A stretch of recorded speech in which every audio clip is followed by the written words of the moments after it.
నేను మహాయోగిని ధృతరాష్ట్ర పత్నిని శపిస్తున్నాను. ఏ విధంగా నా వంశం నాశనమయ్యిందో ఆ ప్రకారంగానే నీ కళ్ళ ముందే మీ యాదవ వంశం నాశనమవుతుంది.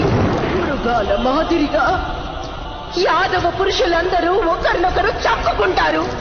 మృగాల పిల్లల మాదిరిగా యాదవుల బాలలందరూ కూడా ఆక్రందనలు చేస్తారు. వారి కన్నీరు తుడిచేందుకు ఎవ్వరూ ఉండరు వాసుదేవ, ఎవ్వరూ ఉండరు. మా నగరం దుఃఖంలో మునిగిపోయిందో అదే విధంగా మీ నగరము సముద్రంలో మునిగిపోతుంది. మీ నగరంలోని సువర్ణ భవనాలు సముద్రంలోని ఉప్పులు కరిగిపోతాయి. అప్పుడు నీవొక అరణ్యంలో ఒంటరిగా అశక్తుడివై ఒట్టిపోయిన పశువు మాదిరిగా ఒక కసాయి వాని చేతిలో హీనంగా